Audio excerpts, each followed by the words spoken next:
The most important conversation is the one you have with yourself. You wake up with it, you walk around with it, you go to bed with it. Eventually, you act on it.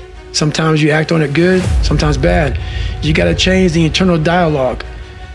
That person in your head that's talking that to you, until you change the internal dialogue in your head, until you callous over the victim's mentality that the world is out to get you because of you are the only, you got to change that man. I get that mentality. I once had that mentality that no one understands what the I'm going through. And if you keep that mentality, you're gonna stay in the same exact spot that you're in. So when people get this mentality of like, you don't understand me, you can throw a rock to someone that can understand you if they're willing to break themselves down and stop hiding. A lot of people understand you, but you gotta stop hiding. And that's why I tell people, a lot of people are going through they just hide better than you did. That's all they did. They're just hiding better. Not getting civilized is about having a savage mentality. Civilized is something where people, it's a comfortable world. A lot of us say, like for instance, I see these athletes right now who retire, I'm 38, I'm 39, I did 20 years at the top of my game, and I'm chilling out now. You see them a year later and how they look. What the hell just happened to you, dude? What the hell? You're one of the greatest athletes of all time. Kids looked up to you. Women, men of all ages looked up to you. And they hit the pinnacle where it's time to retire, and their mind says, I'm civilized. The worst thing that could ever happen to any human being is they become civilized. It's that total accountability. Like even when you retire, they're looking at me and judging me right now, man. I was the baddest person to ever live. It doesn't go away, man. You gotta wake up, even though you retired, you never retired. You're setting the example every single day of your life. And being civilized feels so good. I'm sorry, man. Once you get to the top, you may retire, but you ain't never coming back home, man, because now you're judged. People see you falling off. You wanna be that guy who knows I may be retired from the sport or wherever I did, but I'll be damned if you ever see me looking like feeling like not arriving. People, I've arrived. I've arrived mentality. You're always setting the example. Civilization feels so good.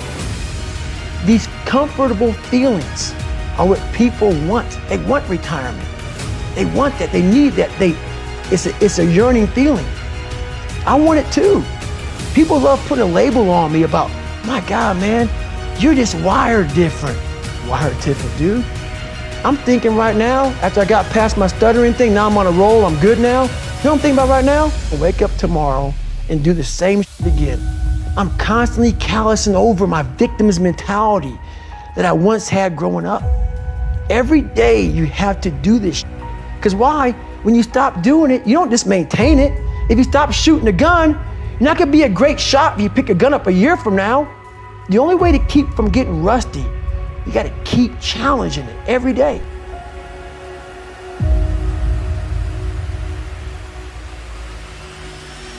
Listen to me when I tell you this. External circumstances do not dictate the ultimate destination of your life. It's an internal game. You and your faith, your God, are what will control the direction of your life, not the external things that are impacting you all the time. And this identity is that internal thermostat. It sets the temperature, just like a thermostat sitting on the wall, of the conditions of your entire life.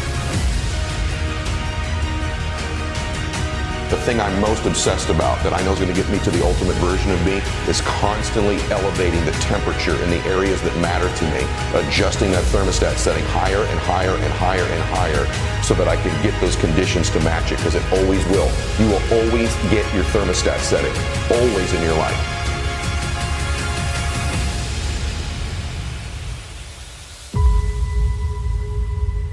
Discipline is the root of all good qualities, but you have to absolutely apply it to things outside of just waking up early. It's everything. It's working out every day, making yourself stronger and faster and more flexible and healthier.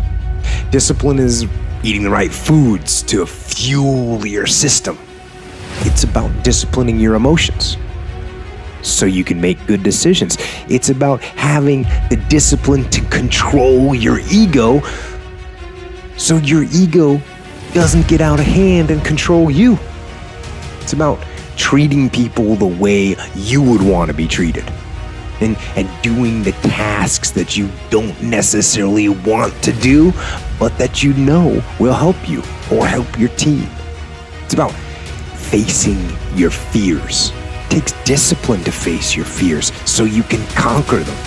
And that's what discipline is. Discipline means taking the hard road, the uphill road, to do what's right for yourself and for other people. It's so often the easy path that calls to us to be weak for that moment, to break down for that moment, to give in to the desire and the short-term gratification. But the discipline will not allow that. The discipline calls for strength and fortitude and will. It won't accept weakness. It won't tolerate another breakdown. The discipline can seem like it's your worst enemy, but the reality is, discipline is your best friend. It will take care of you like nothing else can, and it'll put you on that path, the path to strength and health and intelligence and happiness. And most importantly, it'll put you on that path to freedom.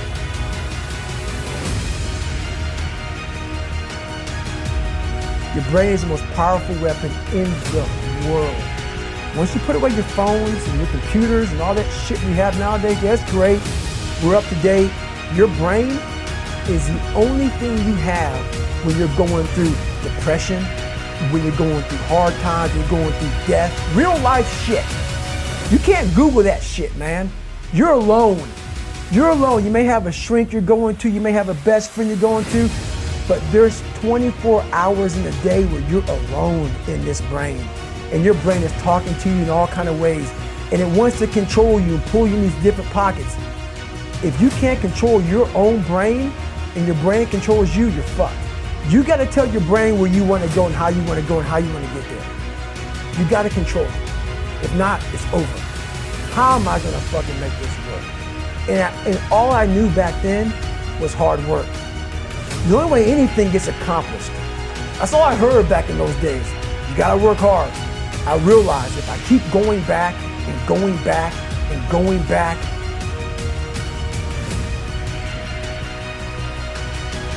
I realized how the brain works. I figured out how the brain works. I'm a scared kid, and that's what gives me so much power. I had no foundation, and I built this off of just researching the mind. The feeling you get is basically invincibility. You realize that you can't do it all the time. When you need to do it, I know I can go to a place that I can live in. And when you know that you can run on broken legs, and you can do certain things that a lot of people can do, but they're not willing to do, this power, this sympathetic nervous system of fight or flight, and you're fighting. It gives you this charge of energy of when you're sitting there at 3:30, 4 o'clock in the morning, and you're gut taping your feet up because you're broken, and you're doing it by yourself, and you're going through arguably one of the hardest training in the world. And these guys, most of them are healthy, and you're going through it broken, and you're already at a disadvantage, but you're still there. You can feed into that and tap into that for a lot of power.